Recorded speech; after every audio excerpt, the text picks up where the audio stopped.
والشهداء الصالحين والصحابة والتابعين والتابعين التابعين ومن تبعهم بإحسان إلى يوم الدين خصوصا يا إلهنا علينا جلالة المحل والجلالة الأسيوطي وغياس محمد الشيخ بأن الله يعطي درجاته في الجنة وعلى أن الله يفتح قلوبنا وينور قلوبنا وقالبنا مع الهدى والتقى والعفاف والغنى.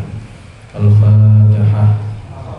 أعوذ بالله من الشيطان الرجيم. بسم الله الرحمن الرحيم.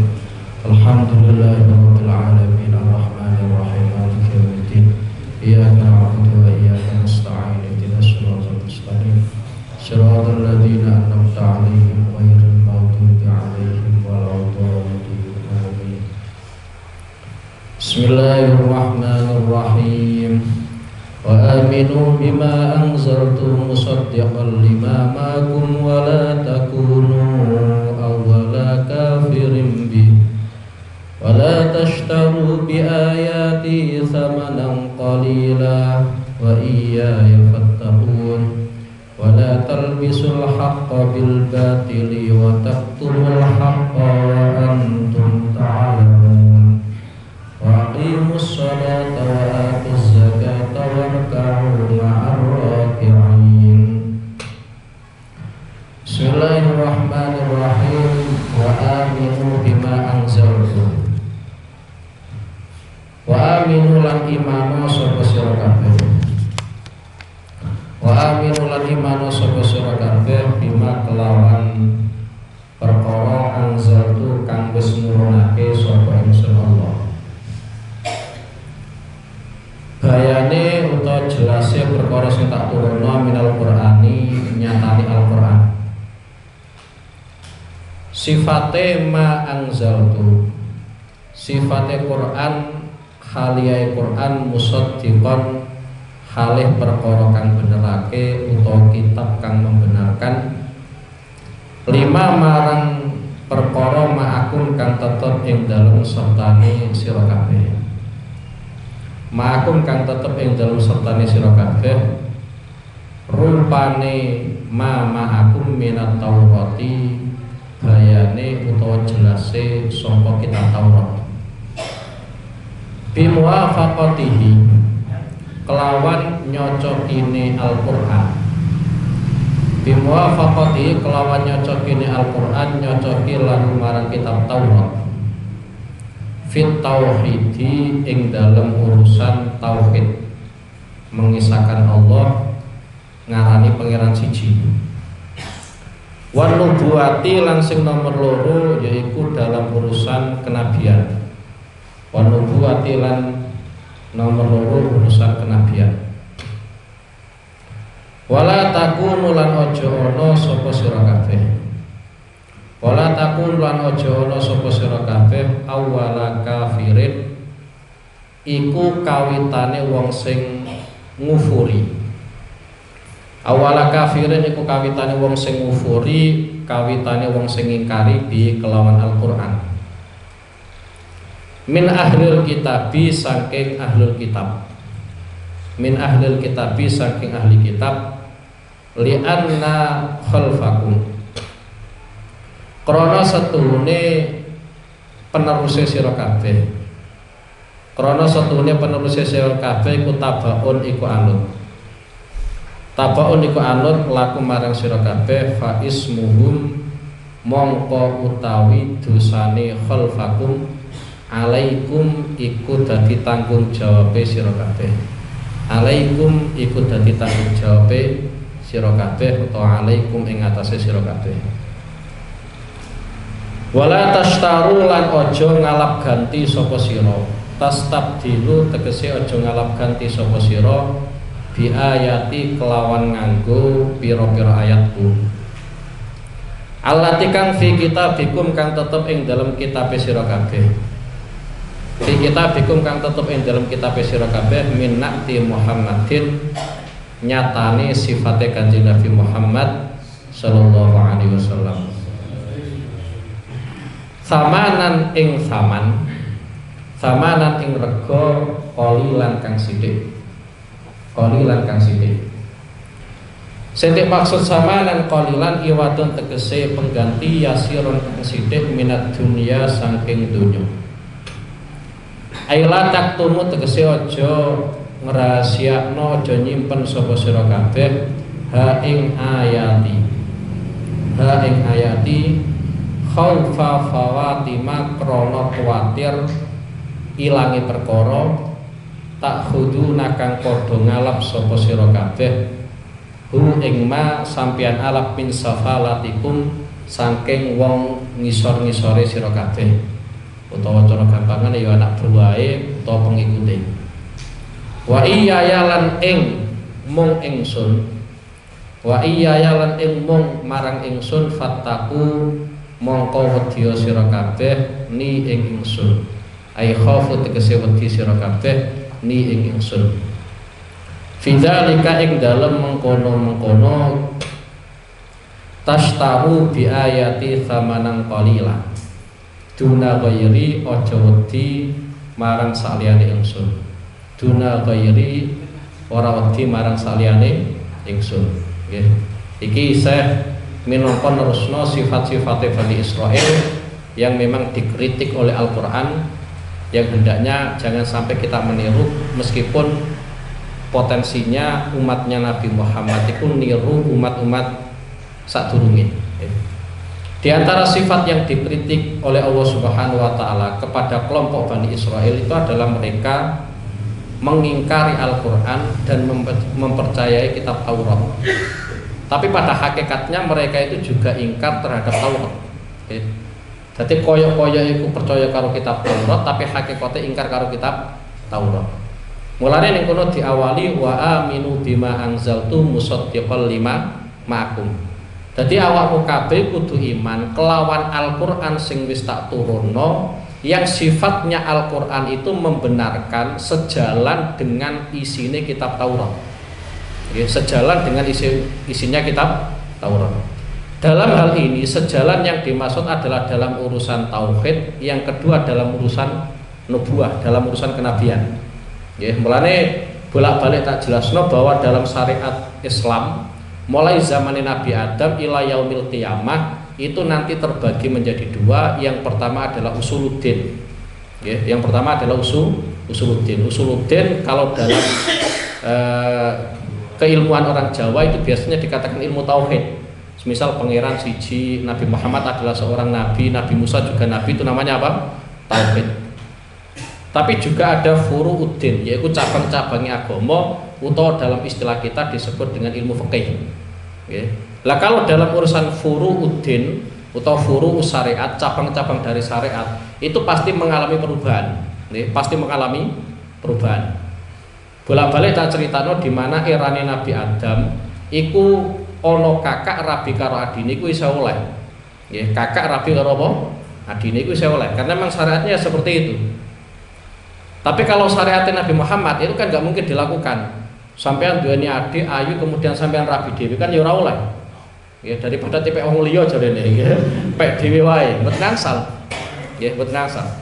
Kemudian diantaranya lagi syariat yang berbeda adalah erane Nabi Musa alaihissalam. Erane Nabi Musa itu cara bertaubat yaitu dengan dipenggal kepalanya. Siapapun yang pernah melakukan kriminal kemudian ternyata dia pengen taubat, maka nanti langit itu peteng, kemudian ada orang yang memang tugasnya adalah memenggal kepala orang yang taubat itu. Tapi erane Nabi Muhammad SAW taubat banget gampangnya. Sampai Rino ngelakoni maksiat, lalu istighfar tangisan, itu istiara ditobat ya. Banget enak ya, ora usah sampai bunuh diri, padahal gak usah ya. Erane Nabi Musa juga ada tradisi di mana wong lanang iki rabi karo wong wedok sakake. Mulane sampean ora usah kaget setelah eranya Nabi Musa kemudian ada eranya Nabi Sulaiman. Nabi Sulaiman itu istrinya sampai 100. Kita siji wis kuwi lah aja tambahi ya. Wis siji wis megel ati kok ya. Apa meneh tambah kuwi tambah megel ati. Iku erane sapa? Nabi Musa. Erane Nabi Muhammad mau papat tok. Erane Nabi Isa wong lanang siji kuwi oleh rabi muk wong wedok siji tok. Selingkuh ya ora oleh, aja salah paham. Kuwi selingkuhne oleh boten nggih. Dadi rabi kudu karo wong wedok siji tok, ora oleh tambah. Erane Nabi Muhammad ternyata oleh sampai wafat. Jadi kalau dalam urusan furu syariat atau furu'uddin, cabang-cabangnya agama itu pasti mengalami perubahan. Mulanya wajar ketika Nabi Muhammad SAW Isra Mi'raj ketemu Nabi Musa, kemudian ketika Nabi Muhammad mendapatkan tugas rupane wahyu nglakoni sholat 50 waktu, kemudian ketemu dengan Nabi Musa, itu dikritik oleh Nabi Musa. Lah ya umatku sing kuat-kuat wae nglakoni ibadah sakmono akeh ora kuat, apa meneh umatmu sing notabene umatnya Nabi Muhammad itu dari sisi kekuatan itu lebih lemah dibanding umatnya Nabi Musa. Itu baru kayak kritik, baru kayak apa?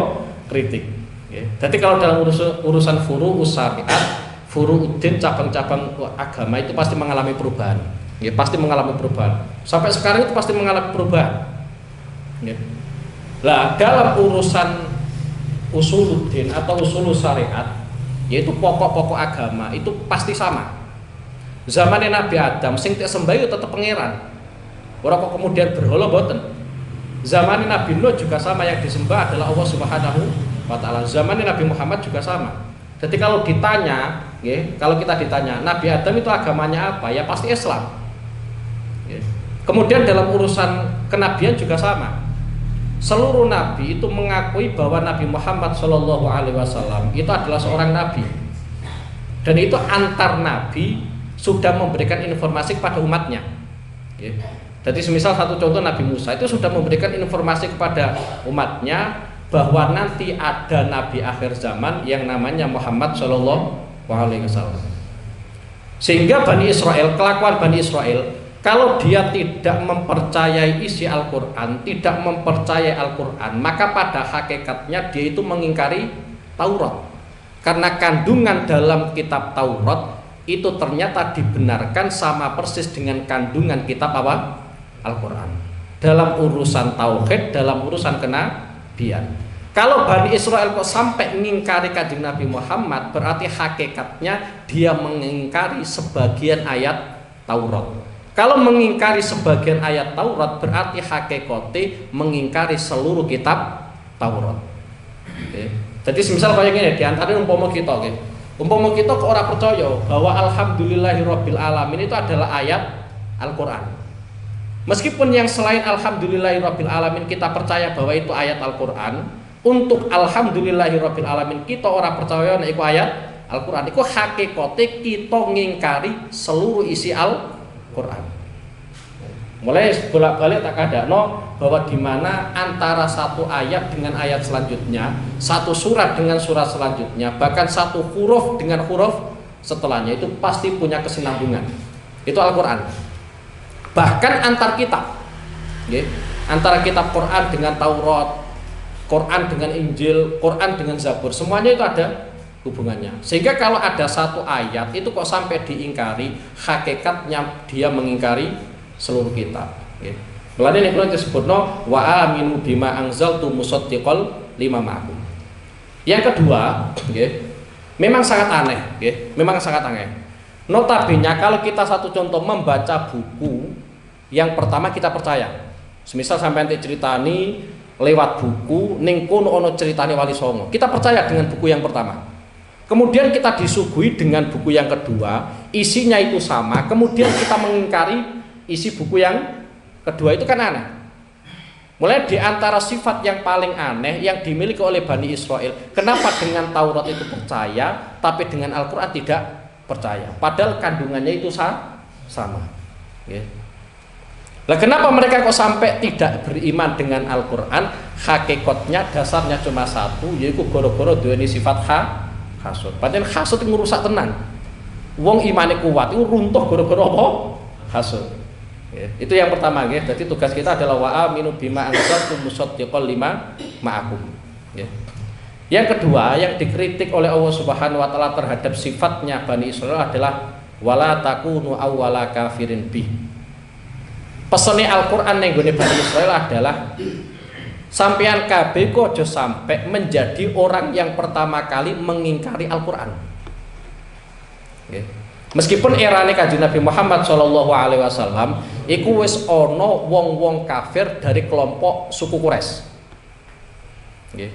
Tetapi di sini disebutkan ternyata Bani Israil ikut tek peseni pangeran, tek omongi pangeran, wala takunu awwala kafirin bi. Ojo sampai awakmu itu jadi orang kafir yang pertama kali, mengingkari Al-Qur'an yang pertama kali. Karena apa? Karena ingkar yang kalian lakukan itu nanti berdampak pada generasi selanjutnya.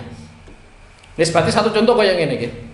Ini kalau dalam hadis disebutkan adalah man sanna fil Islam sunnatan sayyi'atan fa alaihi wizruha wa wizru man amila biha ba'dahu. Nggih, dadi ngene lho ya. Sampeyan iku nek duweni tradisi elek, itu kok sampai dilanjutkan oleh generasi setelahnya, maka dosane generasi selanjutnya itu sampai bentuk jatah, dan jatahnya itu 100%, ora kurang belas. Fa alaihi wizruha wa wizru man amila biha ba'dahu min ghairi ayyang qusa min auzarihim syai'un, sama sekali tidak dikurangi. Nggih.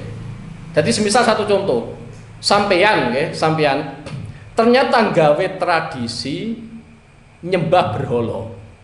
Kemudian anake sampean niru, sampean wis mati. Anake sampean niru. Engko anake sampean mati ternyata putune sen nerusno. Ya, kebiasaane bapake. Meskipun sampean ora ajak-ajak ning gone anake, meskipun sampean ora ajak-ajak ning gone putune, tetep dosane anake sampean, putune sampean, tetep sampean ya melu nanggung. Nisbate dosane kok ternyata 100%, sampean untuk jatah 100%, anake sampean ya 100%, putune sampean ya 100%. Bayangkan itu kalau generasi sampai ratusan tahun, ratusan generasi, dosanya sampean tumpuan. Okay. Nggak perlu sampean ajarkan. Okay. Mulanya Kanjeng Nabi itu sangat mewanti-wanti di mana orang membuat tradisi yang negatif. Kalau sampean membuat tradisi yang positif, alhamdulillah. Kanjeng Nabi itu sangat mengapresiasi. Satu contoh diantara gini ya, bener hadis man sanna fil islami sunnatan hasanatan. Sapa wong sing gawe tradisi ning gone Islam, tradisi yang baik. Ya, tradisi yang baik. Falahu ajruha. Maka orang tersebut mendapatkan pahala tradisi itu. Wa ajruman amila biha ba'dahu, dan mendapatkan pahala yang dilakukan oleh generasi-generasi setelahnya. Anehnya Kanjeng Nabi itu juga mempromosikan min ghairi ayyang qusa min ujurihim syekh. Pahala yang diterima oleh orang yang melanjutkan tradisi apike sampean iku ganjarnya sampean ya untuk 100% tanpa dikurangi. Ora iso kebar saldo duit. Sampean tok duit 100 juta. Engko tek potong apa? Iku mesti kurang kan ngono ya. Nek ganjaran mboten saged ngoten. Iku nek sampean gawe tradisi apa? Apik. Lah muga-muga kita ngaji ning kene muga-muga tradisi apik iki. Dadi umpama sampean kok mati, muga-muga ono penerusi sampean ning kene ya. Mbok iku anake sampean, mbok putune sampean, mbok tanggane sampean. Lah umpama aku sampean mati ya muga-muga ono sing nerusno aku ngono ya. Engko nek aku mati mandek, wah wassalam iki ya. Iku apresiasine Kanjeng Nabi. Mulane ngene iki, tidak dawuhna kalian para ulama, sampean ngamal, meskipun ora sampean niat kanggo ora kanggo Kanjeng Nabi. Sampean ora niat amal apike sampean ora sampean weno Kanjeng Nabi, tetep Kanjeng Nabi itu jatah. Karena mbok piye-piye orang yang mentradisikan baik pertama kali itu adalah Rasulullah sallallahu alaihi wasallam. Nggih. Wis paham nggih iki? Karena Kanjeng Nabi adalah orang yang pertama kali membuat tradisi yang baik. Mulane sampean ku ya umpama nggih, ora iso kita nganggo dalil karek aku engke awak-awakku gak iso. Karena di antara pesan Al-Qur'an adalah mbok piye-piyeno tradisi yang telah kita lakukan kalau nanti berdampak dilanjutkan oleh generasi setelahnya dan pas ketepaan tradisi itu jelek, kita tetap untuk dosa. Meskipun yo sampean ora tekirimi, tetap untuk jatah apa? Dosa. Nggih. Mulane iki nudono nggih, sangka ayat ini juga menunjukkan bahwa orang yang meninggal ikut tetap iso transfer ganjaran, ya iso untuk transferan dosa. Lah ternyata sampean kok ternyata duweni tradisi apik karo elek, ya muga-muga sampean ndonga, tradisi elek aja sampe ono sing nerusno, paham nggih iki? Ya sampean ya pokoke ndonga umpama duweni tradisi apik, semoga banyak yang melanjutkan. Jadi sampean wis ora ngamal ning alam kubur tapi ganjarnya tetep apa? Ditransfer. Nggih. Jadi iki wala takunu awwala kafirin bi, nggih. Iki kritikan Al-Qur'an utawa saran Al-Qur'an ning gone sapa? Bani Israil. Wis.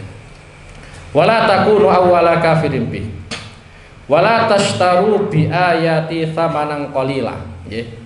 Ojo sampai awakmu ngedol ayat-ayatku demi memperoleh samanan qalila. Yaiku ganti nek cara gampangane entuk duit sing sithik. Karena ini adalah tradisine Bani Israel, tradisine wong Yahudi. Ngene kan? Ya. Jadi masyarakat Yahudi, masyarakat Bani Israel ku loyal karo tokoe. Nggih. Nek wong jangan tetep kalah. Nggih. Paling ngundang ngono tek wae amplope ra sepiro ya. Aku ora kritik fakta. Yes. Iki masalah loyal ta ora loyal nggih. Tapi sampeyan ngundang tuh santai wae. Aku ora arep ngene iku. Soalnya aku wis yakin jatah sugih tetep sugih, jatah pikir tetep pikir. Nggih. Iki aku mau cerita tradisine wong Yahudi utawa Bani Israil. Jadi keloyalan masyarakat terhadap tokonya itu luar biasa. Sampeyan rasa tersinggung nggih. Saya mohon nanti sampeyan gak usah tersinggung. Sampeyan nek pengen niru nggih monggo, nek ora niru ya ora apa-apa. Jadi masyarakat iku nek karo kiai ini Yahudi, iku banget loyal. Apa wae tek wehno. Nggih. Banget loyali masyarakat ning gone apa? Kiai ini. Tapi keloyalan itu ternyata berdampak kiai ini ku kuatir kelangan pengikut. Nggih. Lagi sing repot nggih. Jadi kadang sesuatu yang positif yang dilakukan oleh masyarakat bawahan itu ternyata berdampak negatif terhadap tokohnya. Kenapa mereka merahasiakan sifatnya Nabi Muhammad SAW? Itu karena mereka khawatir yang selama ini dia ditokohkan, kalau nanti sifatnya Nabi Muhammad saya sampaikan, nanti masyarakatnya utawa pengikute nek cara saiki followere nanti berpindah ning gone Kanjeng Nabi Muhammad sallallahu alaihi wasallam. Sehingga keloyalan masyarakat nanti orang ning gone kiai Yahudi tapi ning gone Kanjeng Nabi Muhammad sallallahu alaihi wasallam. Nggih, mulane kadang perkara apa iku nimbulno perkara elek.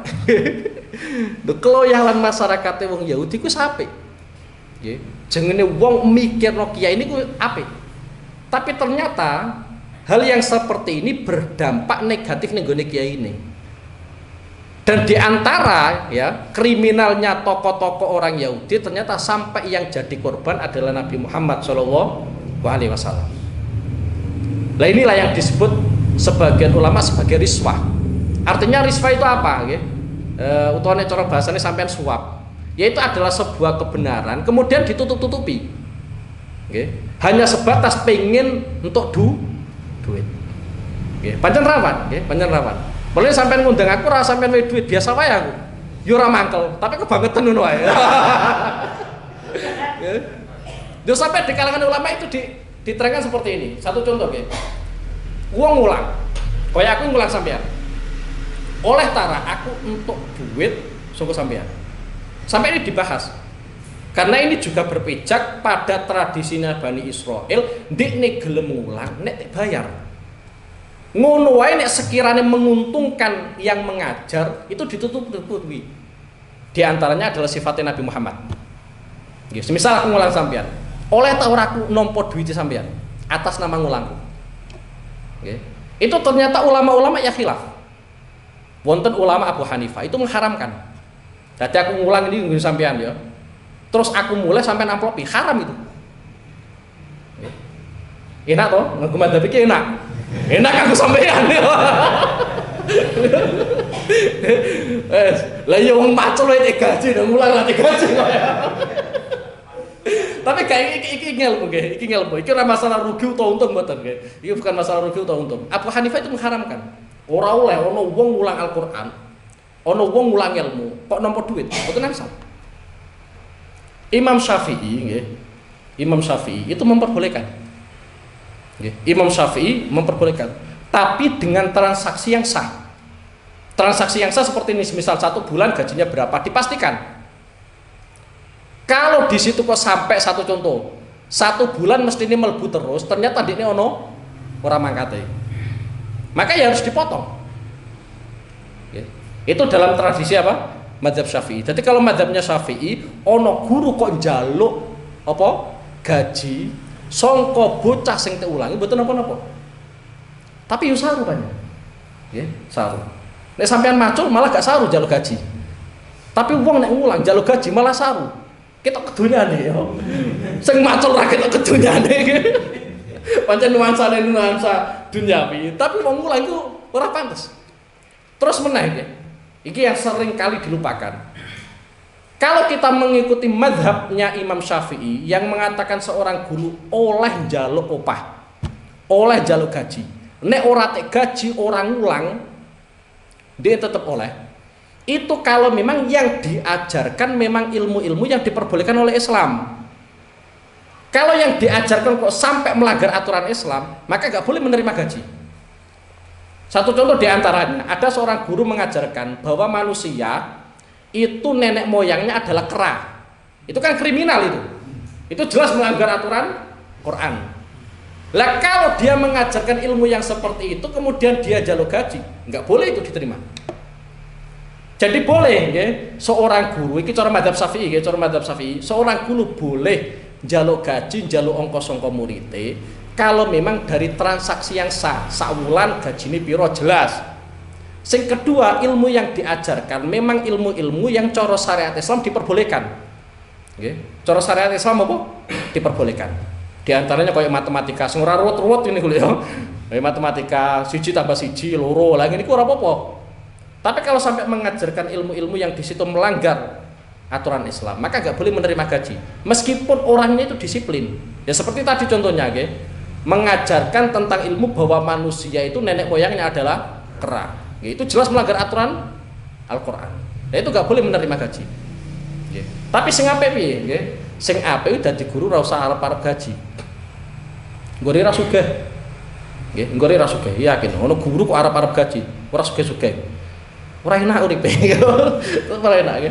Wes sampai nanut aturan iki wala tastaru bi ayati thamanang qalila. Nggih, dadi tradisine Bani Israil kuwi menyampaikan ayat tapi kudu entuk apa? Opah. Itu pun disampaikan sesuai dengan fakta kalau memang tidak merugikan dirinya. Nek merugikan maka itu tidak akan pernah disampaikan oleh apa? Umatnya. Itu kriminalnya Bani apa? Bani Israil. Yes, ya. Lah zaman akhir kuwi sesuatu bisa berjalan itu kabeh nganggo duit. Repote iki. Repote apa? Nganggo duit. Lah mulane ulama iku ana modele loro. Ono ulama kuwi nek tek wae sapa wae iku mboten kersa. Ya ditolak. Ditolak tenan nggih. Meskipun beliau itu seorang ulama, pengajar serius nggih, pengajar Quran, pengajar hadis. Tetapi kalau ada masyarakat memberikan sesuatu pada saat dia selesai ngulang, mboten kersa. Wonten tabi'in niku asmane mboten tabi'in nggih, mboten tabi'in. Sahabat nggih. Abu Sa'id Al-Khudri. Nggih, Abu Sa'id Al-Khudri. Piyambake niku bener tabiin nggih. Wonten tabiin asmane niku Sa'id bin Musayyib nggih. Piyambake iku nek tek wae masyarakat mboten kersa. Apalagi dalam urusan uang, dalam urusan apa wae. Karena khawatir beliau ketika beliau mengajarkan ilmu itu nanti ini gak ikhlas. Saking khawatir. Lah dalam urusan ekonomi ini beliau ternyata beliau itu milih dagang. Ya dagang ning pasar. Iku Sa'id bin Musayyib. Saking hati-hatine beliau supaya orang masuk ayat wala tashtaru bi ayati thamanang qalilan. Okay. Kemudian juga ada ulama yang memang notabene setiap kali diberi oleh siapapun ditompo. Okay. Iki ulama nggih. Sampeyan ora usah pedeni. Nggih. Aku nek wae tomboku aku mbah nompo aja nggih. Karena gini nggih. Ada ulama yang ketika diberi oleh masyarakat tetap diterima. Itu alasan sederhana. Aku pengen nyenengno wong sing ngewehi aku. Ngono tok. Ora kok seneng duite mboten. Aku pengen nyenengno wong sing ngewehi aku. Jadi lah sampean pengen sing dia terserah sampean. Milih nolak nggih monggo karena memang ada ulama yang bermadzhab seperti itu. Sampean nampa nggih monggo. Nggih, tapi niatnya kudu ditata nggih. Bener-bener niatnya apa kudu ditata. Nggih. Wis pokoke aja sampai kita masuk dalam ayat wala tashtaru bi ayati tsamanan qalila. Karena gini nggih. Dunya kuwi mbok piye-piyekno tek sebut samanan qalila. Yaiku pengganti sing banget sithike. Wong kuwi nek ngajarno ilmu, ngajarno Quran, ngajarno hadis, kok orientasine pemikiran iku ning gone duit, iku sama sekali tidak seimbang. Nggih, sama sekali tidak seimbang. Bahkan orang yang mempelajari ilmu syariat, nggih, ternyata harapan dia pengen memperoleh sesuatu yang berbau duniawi, itu saja nek nggone Al-Qur'an, nek nggone hadis disebutno lam yaruh raihatal jannah. Sampean ngulang tujuannya sok ben gen jadi seorang tokoh, gen masyarakat menghormati sampean, dan seterusnya tujuan-tujuan sing duniawi itu nanti akan menyebabkan sampean sok ben ning gone yaumul qiyamah lam yaruh raihatal jannah, sampean orang mungkin gondo-gondone swarga. Padahal kelebihan dari surga itu jarak berapa kilo itu bau surga sudah tercium. Tapi nek wong golek ilmu kok tujuane duniawi, maka jangan berharap jangan berharap apa? Mencium bau surga. Nek mencium bau surga mawon mboten saged, ya alamat ora mlebu swarga lho. Wis paham nggih? Wis pokoke sampean hati-hati. Mulai cara kitab Ta'limul Muta'allim kan nerangno kaya ngene. Sampeyan iku nek belajar ilmu ya sampeyan niati siji limardhatillah, gentuk ridhone Allah Subhanahu wa taala. Sing kedua li izalatil jahli, ngilangno bodhone sampeyan. Mbok piye-piyeno kita itu lahir dalam kondisi bodoh. Utawa li izalati man haulana nggih, untuk menghilangkan kebodohan orang-orang yang berada di sekeliling kita. Nggih, dadi sampeyan golek ilmu supaya engko nek wis entuk ilmu, masyarakat iso sampeyan apa? Ulang. Utawa sampeyan niati li ibqail Islam, untuk melanjutkan melestarikan agama Islam, karena fa inna hayatal Islam bil ilmi, kehidupan Islam itu cara gampangnya Islam itu duweni nyawa nek isih ana apa ilmu. Nek ora ana ilmu aja arep-arep Islam isih urip. Ya wis pokoke sampeyan hati-hati dalam kondisi sampeyan ngaji yo sampeyan niati sing tenanan, aku ngulang yo tak niati apa tenanan. Nggih, aja sampai masuk ayat wala tasyaru bi ayati tsamanan qalila. Nggih. Lah sampeyan ngaji kudu seneng. Meskipun ya ora duwe duit, pokoke kudu seneng ngono lho. Kenapa karena ngene iki? Kula yo nate dipun dawuhi guru kula nggih. Pancen wonten dalile nggih, wonten dalile. Kula nggih apal dalile. Nggih. Tapi kula terseimut di mana kita disibukkan dengan urusan-urusan agama, urusan-urusan ilmu, itu menunjukkan bahwa Allah Subhanahu wa taala seneng karo kita. Nggih. Sampeyan tek sibukno pangeran, sibuk dalam urusan agama, sibuk dalam urusan ilmu, itu berarti sebagai simbol bahwa kita itu dicintai oleh Allah Subhanahu wa taala. Beda jauh dengan orang yang disibukkan oleh Allah Subhanahu wa taala terhadap urusan duniawi. Wonten pengendikan kuwi innallaha yu'ti ad-dunya liman ahab wa liman lam yuhib. Pangeran kuwi ngowehno donya marang wong sing tek senengi pangeran, juga kepada orang yang tidak dicintai oleh Allah Subhanahu wa taala. Oke, jadi wong tek senengi pangeran utawa ora tek senengi pangeran iku tetep untuk jatah donya. Mulane sampeyan ora usah kaget di mana kadang wong kafir, wong Kristen, wong Hindu luwih sugih daripada kita. Karena dunia itu tidak menjadi spesial bagi orang yang dicintai oleh Allah Subhanahu wa taala. Karena iku wis dawuh kaya ngono.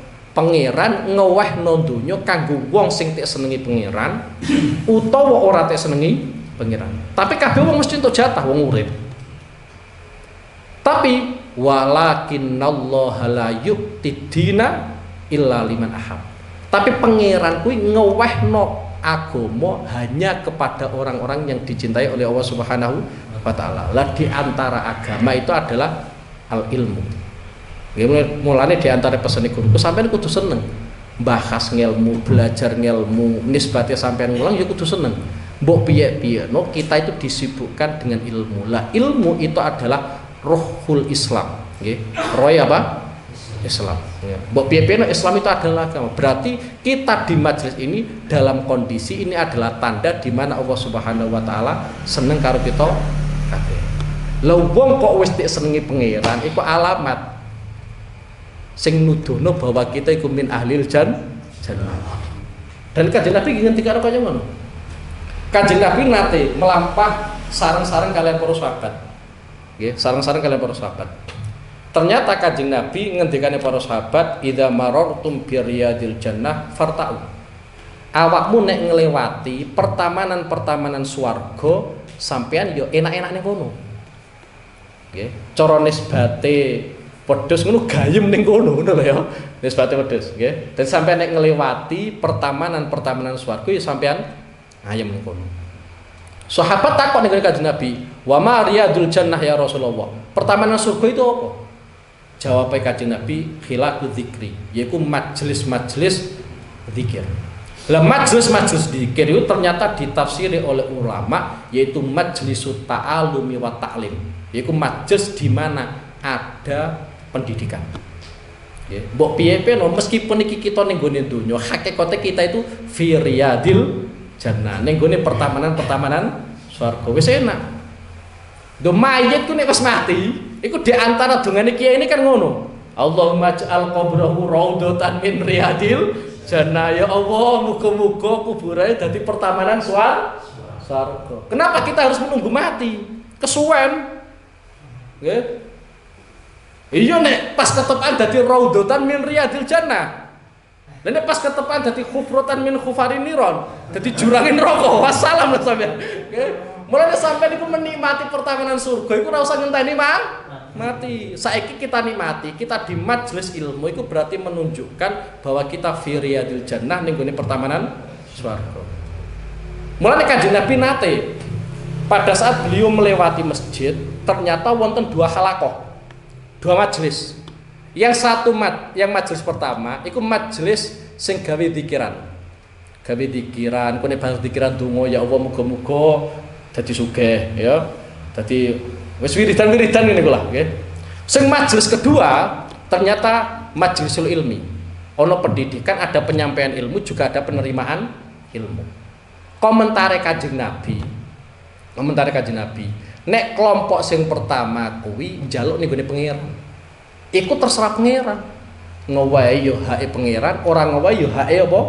Pangeran. Soalnya njaluk. Tapi kalau yang kedua ini adalah wong sing ning kono ngajarno tentang ilmu. Nggih. Akhirnya Kanjeng Nabi bukan hanya sebatas mengomentari, tapi Kanjeng Nabi yo melu manggon ning gone majelis yang kedua yaiku majlisul apa? Ilmu. Ya, karena Kanjeng Nabi menyadari bahwa itu mbok piye-piye raudhatun min riyadil jannah. Guys, pokoknya mulai malam iki sampean ojo arep-arep sok ben kuburane dadi pertamanan swarga. Ora usah ngenteni sok ben. Saiki agar ana majlisul ilmi sampean hadir meskipun ngantuk ya. Ngantuk, utawa bahkan ya ora ngantuk, turu tenan. Lah kadang sing melek ya merhatekno sing turu lah. Iku malah kriminal double iki. Wes pokoke sampeyan wis nikmati mawon kok pepe wong ngantuk iku ya pertamanan apa? Swarga. Berarti kan enak pancen pertamanan swarga turu ya. Lah kan wala tastaru bi ayati tsamanan qalila. Wes iki dadi di antara sifat Bani Israil yang dikritik adalah ngerahasiakno sifat Kanjeng Nabi Muhammad sallallahu alaihi wasallam. Nggih. Karena sifat Kanjeng Nabi Muhammad itu tercantum ning kitab Taurat. Nggih, mesti kita tak gawakno ndibak nggih, tak gawakno ndibak panjenengan senajan tak gawakno ben sampean mantep tenanan nggih. Dadi ora kok waca ya, gawe rame-rame tok tapi sampean minimal ngerti lah, minimal ngerti artine kok ana apa meskipun lewat aku. Nggih, meskipun apa lewat aku, tapi ora apa-apa nggih. Dadi riyen niku wonten Imam Athaq bin Yasar. Imam Athaq bin Yasar itu adalah seorang budak yang pada akhirnya menjadi ulama besar. Nggih. Kita itu orang merdeka karena nggak pernah menjadi apa? Budak. Jadi Athaq bin Yasar itu seorang budak tapi menjadi ulama besar. Beliau menceritakan sebuah cerita dari Ka'bul Ahbar. Ka'bul Ahbar itu tokoh Yahudi. Ka'bul Ahbar itu tokoh Yahudi. beliau itu masuk Islam yo ngonangi Kanjeng Nabi, ngonangi Abu Bakar, tapi masuk Islam itu sakwuse Sayyidina Umar bin Khattab jadi pimpinan negara, jadi Amirul Mukminin. Kenapa beliau kok masuk Islam iman sakwuse Sayyidina Umar menjadi Amirul Mukminin? Karena beliau pengen membuktikan ajaran Muhammad itu bener-bener ajaran sing bener ta ora. Karena beliau Ka'bul Ahbar itu adalah seorang ulama Yahudi sing paham betul tentang isi kitab Taurat. Nah itu ternyata beliau Ka'bul Ahbar nggih, yang kita sebutno qala alamani abi Taurat illa sifra wahidan kana yahtimu wa yudkhilu sunduk. Ka'bul Ahbar cerita, aku itu diulang bapakku tentang kitab Taurat kecuali cuma satu lemper. Jadi nisbate nggih, nisbate cara kitab Taurat sak kitab ngene iki ada satu lemper yang tidak diajarkan oleh ayahku kepadaku. Justru satu lemper itu tek segel, tek simpen ning gone jero kotak, dan kotak itu nggak boleh saya buka. Itu kriminale bapake Ka'bul Ahbar. Ya mulane sampean dadi bapak itu duweni tanggung jawab didik anak. Ojo kok col-colno wae ya. Tenanan nggih. Wes. Lah ternyata falamma mata abi fatahtu faidang fihi nabiyyu yakhruju akhir zaman. Setelah ayahku meninggal, nggih, iki Ka'bul Ahbar saya cerita. Setelah ayahku meninggal, kotak itu saya buka. Ternyata satu lemper yang terdapat di dalam kotak itu isinya adalah menjelaskan Nabi akhir zaman. Di antara sifatnya Nabi akhir zaman adalah maulidu bi Makkah, kelahirannya Mekah. Dan itu dibuktikan oleh Ka'bul Ahbar bahwa piye-piye Kanjeng Nabi Muhammad itu lahirnya apa? Mekah. Bukan dari dinasti Yahudi boten, tapi justru dari kalangan ummi. Jadi penduduk Mekah itu rata-rata bahkan mayoritas itu ummi, yo buta huruf, kon nulis yo ora iso, kon maca yo ora iso. Mulane andalane wong Arab iku EQ-ne. Kehebatannya wong Arab meskipun ora iso maca, ora iso nulis, tapi sekali mendengar iku apalan. Nek kita itu iso maca ya iso nulis, tapi ora apal-apal ya. Tapi kehebatan orang Mekah itu adalah meskipun nggak bisa baca, nggak bisa nulis, mereka itu apalan. Nah, Kanjeng Nabi dilahirkan di Mekah. Ya. Yang kedua sifatnya adalah wa hijratu bil Madinah. Pada akhirnya Nabi itu nanti akan hijrah di Madinah. Nggih, mbok piye hijrah di Madinah. Nek cara hitung-hitungan kangen mestine Kanjeng Nabi sakwise Mekah itu ditaklukkan oleh Rasulullah, Kanjeng Nabi netep ning Mekah. Nggih. Tapi aneh Kanjeng Nabi setelah Mekah itu ditaklukkan, Kanjeng Nabi tetap mukim berdomisili ning Madinah. Bahkan sampai beliau kapundhut ya ning apa? Madinah. Kenapa sampai demikian? Karena beliau kuwi nate ngendikani sahabat Ansor. Sahabat Ansor itu sahabat yang asli domisiline Madinah. Aku urip ya bareng awakmu, aku mati ya bareng awakmu. Iku dawuh Kanjeng Nabi. Nggih. Jadi aku urip ya bersama sampean kabeh sahabat Ansor, aku ninggal ya bersama sampean. Akhirnya Kanjeng Nabi yo kapundhut ning Madinah. Jadi Kanjeng Nabi lahir ning Mekah, hijrah ning Madinah. Aneh Kanjeng Nabi tek sifatine ning kitab Taurat wa sultanuhu bisyam. Kerajaannya Kanjeng Nabi, kekuasaannya Kanjeng Nabi pada akhirnya nanti pusatnya itu di Syam. Nggih, pusatnya di Syam, ya Syria, Palestina. Justru di situ. Mulane Ka'bul Ahbar sak mantunipun Kanjeng Nabi kapundhut ning Madinah, beliau tetap boten iman. Karena baru ada dua tanda. Satu yaitu kelahirannya Kanjeng Nabi ning Mekah, kedua hijrah Kanjeng Nabi ning Madinah. Kerajaannya Kanjeng Nabi ning Madinah gak ora iso sampean goleki mana kerajaannya Rasulullah. Sampeyan padano kerajaan Majapahit atau Ageng Darma wae nggih. Mboten wonten. Nggih. Lah ternyata terbukti. Nggih. Kerajaane Kanjeng Nabi ning gone apa? Syam, nggih, ning gone Syam, ning gone Syria, ning gone Palestina, itu ternyata ketika Amirul Mukminin Sayyidina Umar bin Khattab menaklukkan Persia. Nggih. melakukan Persi, negara yang pada saat itu adidaya, ditaklukkan oleh Sayyidina Umar. Setelah ditaklukkan oleh Sayyidina Umar, Ka'bul Ahbar itu nembe iman. Ternyata catatan dalam kitab Taurat semuanya benar, mulai maulidu di Makkah, wa hijratu bil Madinah, wa sultanu apa? Bisyam. Jadi wong alim mbuktekno tenanan. Ora kok tewa mboten gitu. Dadi maca ayat Al-Qur'an, maca kitab Taurat tak angen-angen tenanan. Nggih, tak angen-angen tenanan. Iki barokah mikir. Sayyidah Khadijah iku sampai ngerti bahwa Muhammad iku calon nabi, iku barokah beliau paham kitab Taurat, ya paham kitab Injil. Tik angen-angen. Kok koyo bocah lanang iki sing calon nabi akhir zaman. Sampai pada saat Kanjeng Nabi dalam tanda kutip dadi karyawane Sayyidah Khadijah berangkat dagang ning gone Syam, Sayyidah Khadijah sampai ngongkon budake sing jenenge Maisarah. Maisarah peseni kalian Sayyidah Khadijah sampean pokoknya barengi Muhammad. Kejadian apa wae sing alami Muhammad iku engko sampean critakno aku. Akhirnya banyak peristiwa di perjalanan, akhirnya mundur meneh ning gone Mekah. Maisarah akhirnya cerita ning gone Sayyidah Khadijah. Diceritani oleh Maisarah, kemudian Sayyidah Khadijah menyimpulkan bahwa ini adalah nabi, calon nabi akhir zaman. Akhirnya Sayyidah Khadijah berupaya melamar Kanjeng Nabi. Itu nulayani adat Arab. Karena adat Arab itu wong lanang sing nglamar wong wedok. Sayyidah Khadijah sebagai seorang wanita, nggih, terhormat, bangsawan, miliarder lah mungkin bisa dikatakan seperti itu, nggih, itu rela mencoba untuk melamar Rasulullah SAW. Nggih. Wis rondone pempindo, duweni anak 5 kuwi. Rondo sugih, rondo pengpindo garwa anake 5. Berarti ngelamar Joko. Akhirnya terjadilah pernikahan. Pernikahan Sayyidah Khadijah nunggu kepastian bojoku iki calon apa nabi tenanan iku 15 tahun. Nggih.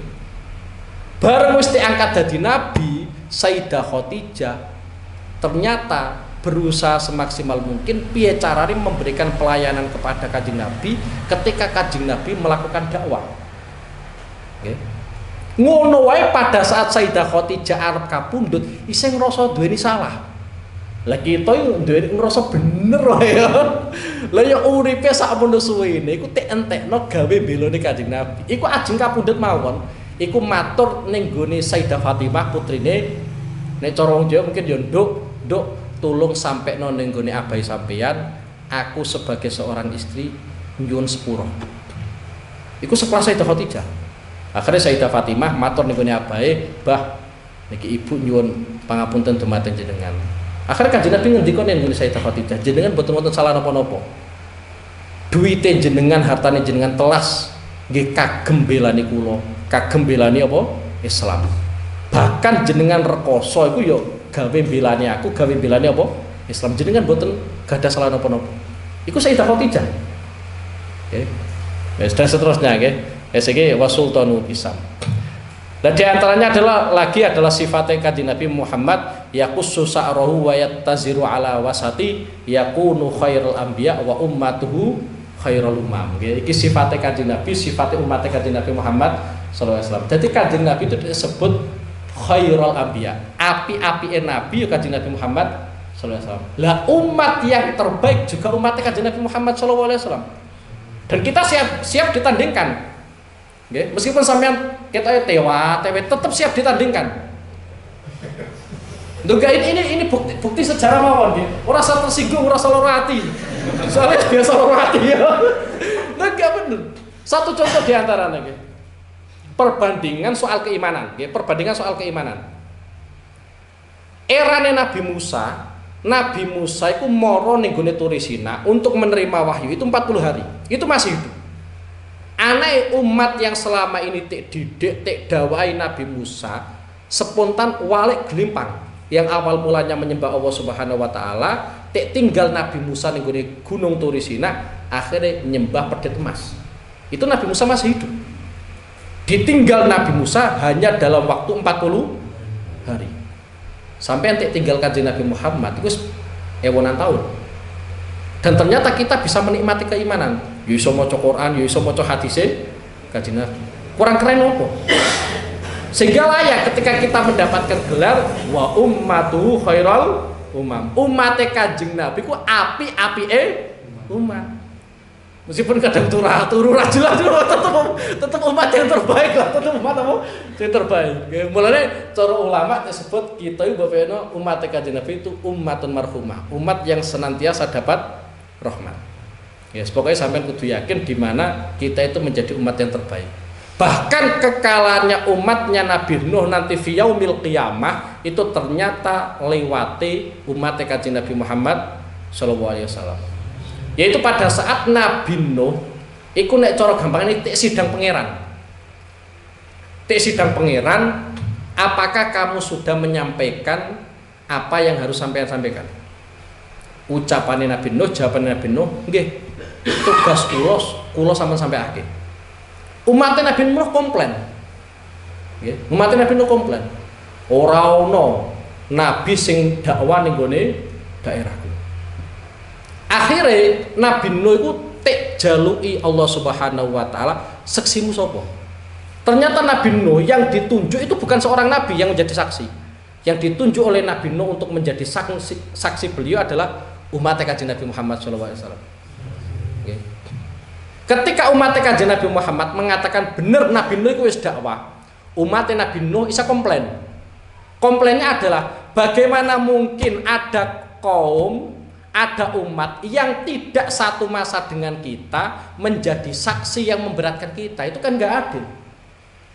Tapi aneh umat Kanjeng Nabi Muhammad saking cerdasnya, beliau menjawab, umat Kanjeng Nabi Muhammad menjawab, aku kuwi duweni nabi sing nerangno Nabi Nuh dan sifatnya kaum kok ana apa. Jadi aku ngerti sifat kok ana apa. Meskipun aku ora urip satu masa dengan awakmu. Iku ternyata ya umat Kanjeng Nabi Muhammad sallallahu alaihi wasallam. Wes pokoke sampean bangga mbok pepeno wa ummatuhu khairal umam, nggih. Yukabbiruna wa ala kulli syaraf. Ciri khas umat Kanjeng Nabi Muhammad itu ketika haji atau ketika umroh, nggih. Ketika naik ning gone dalan sing rada munggah, iku sunai takbir. Nggih, menawa sampean sedher meneh arep mangkat ning gone Mekah, nggih, utawa mangkat ning gone Madinah. Iku sunai sampai nek haji atau umroh kok dalan kok rada munggah sithik. Iku sunai sampai apa? Takbir. Koyok sing tik lakoni para sahabat. Ke yukabbiruna ala kulli saraf. Yasufuna fi sholatihim kasufufihim fil qital. Barisane para sahabat umat Kanjeng Nabi pada saat sholat iku koyok barisan pada saat perang. Artinya apa? Artinya antara pundak orang yang pertama dan orang yang kedua itu panjang bener-bener nempel. Jadi umum kok sampeyan sholat antar pundak dengan pundak koncone kok ora nempel, iku durung duweni sifat apa yasufuna fi sholatihim kasufufihim fil qital. Nggih. Ya ndaknya panjang kudu nempel. Ojo sampai ana renggane. Tapi ora usah kuotek tekan ora usah. Malah diusap-usap ora usah. Pokoknya nempel. Sekiranya ojo sampai ono celah yang ditempati oleh orang itu bisa. Lah saiki kita itu dicoba sajadah kadang kegedean. Nggih. Ketoke wong nggo sajadah itu keren arep salat. Tapi ternyata iblis iku ya godho sampean, setan godho sampean. Ya desen sajadah wong bombo. Lah kadang wong iku kuru. Gede saja. Lah apa numpangi sajadah kan rada sungkan akhirnya terjadi renggang. Jadi sing nempel orang kok pundak antar satu orang dengan orang yang lain, sing nempel antar sajadah. Okay. Dan ini tidak masuk yasufuna fi sholatihim kasufufihim fil qital. Qulubuhum masahifhum yahmaduna Allah ta'ala ala kulli syiddati wa raha. Sifatnya umat Kanjeng Nabi meneh. Okay. Ini juga sifatnya Kanjeng Nabi, tapi yang dijelaskan adalah umat Kanjeng Nabi Muhammad sallallahu alaihi wasallam. Atine umat Kanjeng Nabi ku mushaf. Jadi mushaf itu bukan hanya sebatas bacaan tok. Tapi piye carane Al-Qur'an iku nempel ning gone atine kita. artinya nempel nih gone atine kita. Aturan dalam Al-Qur'an mestinya kita lebih paham daripada aturan-aturan yang dibuat oleh manusia atau bahkan dibuat oleh negara. Itu yang dimaksud qulubuhum masahifum. Belane sahabat itu gampang nangis ketika maca ayat Al-Qur'an kok ternyata nerangno neraka, tangisan. Nggih. Engko nek maca ayat Al-Qur'an kok nerangno swarga, kaya pengen ndang mlebu swarga. Lah jalan satu-satunya mlebu swarga ya mati lho. Berarti dia pengen apa? Mati. Ora kabar kita, tek wacana ayat tentang neraka yo guyu ya. Tek wacana ayat tentang swarga yo ora minat pengen mlebu. Kenapa? Ora paham. Lah ini tugas kita semua nggih. Piye carane sampean paham aturan-aturan di luar Al-Qur'an silakan. Tidak ada yang melarang nggih. Sampean paham aturan tentang negara ya silakan enggak apa-apa. Sampean paham tentang aturan organisasi silakan. Tapi piye carane kita paham tentang isi Al-Qur'an itu melebihi kita paham tentang aturan-aturan di luar Al-Qur'an. Ya iku qulubuhum masahifum. Lah anehnya lagi yahmadunallaha ta'ala fi kulli syiddati wa raha. Umat Kanjeng Nabi dalam kondisi susah, dalam kondisi ora susah tetap ciri khasnya muji pangeran. Ora kok sambat ae. Nggih, senengane yo sambat. Ono musibah sithik sambat, "Cah, aku salahku opo?" Lah aku kuwi yo salahmu pirang-pirang ngene. Ya, aja ciri khas umat Kanjeng Nabi yahmadunallaha ta'ala ala kulli syiddati wa raha. Wis iki diantarane nggih. Sing paling penting diantaranya kanggo sampean-sampean sulusun yadkhulunal jannata bi ghairi hisab. Dadi umat Kanjeng Nabi sing mlebu swarga somben itu dibagi telu. Kelompok pertama mlebu swarga itu bi ghairi hisab, tanpa dihisab. Nggih, tanpa dihisab. Ya kaya Abu Bakar, Sayyidina Umar, Sayyidina Utsman, Sayyidina Ali. Iku ora usah dihisab. Meskipun Sayyidina Utsman itu duwite pirang-pirang, somben ora usah dihisab. Nek kita kok duwe duit akeh, ya siap-siap dihisab. Jadi ada sepertiga dari umat Kanjeng Nabi sing calon penduduk surga iku sok ben mlebu swarga bi ghairi hisab. Dadi ora ana kangelane blas. Sing sepertiga yang kedua adalah wasulusun ya'tuna bidzunubihim wa khotoyahum fayughfaru lahum. Sepertiga yang kedua kuwi tetep duweni dosa. Kayak kita duweni dosa nggih. Tumpukan. Cara telebone rapat paling ya abang kabeh ya. Nggih. Tapi aneh fayu farulah nggawa dosa tapi dosane sepuro. Nggih. Mulane mbok piye-piye wong kriminal itu yang punya hak menyangsi ataupun tidak itu adalah Allah Subhanahu wa taala. Kita boleh menilai nggih, tapi hanya sebatas dohir tok. Hakikate kok an piye iku kita pasrahne ning gone pangeran. Nisbate ono wong ngombe miras. Kita vonis elek ora apa-apa. Karena pancen doire ngombe apa?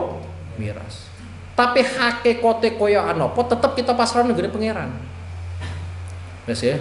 Wene kene wasulusun ya'tuna bidzunubihim wa khotoyahum fayughfaru lahum. Sok ben teko ya arep mlebu swarga. Ternyata nggawa dosa pirang-pirang. Tapi dosa sakmunake tek sepuro pangeran. Akhirnya mlebu swarga. Lah sing ketiga, semoga-moga yang mlebu sing ketiga iki lara apa-apa nggih. Ketoke pertama kok abot, kedua kaya rada abot ya. Lah sing ketiga nggih. Wasulusun ya'tuna bidzunubi wa khotoya idom. Kelompok sepertiga yang terakhir, yang ketiga, teko sok ben ya ning gone yaumul kiamat iku gawa dosa. Gede-gede dosane. Nggih. Tapi aneh fayaqul wa ta'ala lil malaikah idhabu fazinuhum fayaquluna ya rabbana wajadnahum asrafu ala anfusihim wa wajadna a'malahum minadzunubi ka amsalil jibal. Pangeran dawuhi ning malaikat. Nggih. Tek dawuhi, coba ngamali timbangan. Iki sepertiga sing ketiga iki sing pancen abot nggih. Malaikat tek kongkon perintah, tek perintahane pangeran kon nimbang amali. Ternyata bareng tek timbang ngamali wae elek. Tumpuan kaamsalil jibal koyok gunung sing gede-gede. Nggih. Saking akeh dosa ngono lho, saking akeh apa? Dosa. Tapi ghaira annahum yasyaduna alla ilaha illallah wa anna muhammadar Rasulullah Shallallahu Alaihi Wasallam.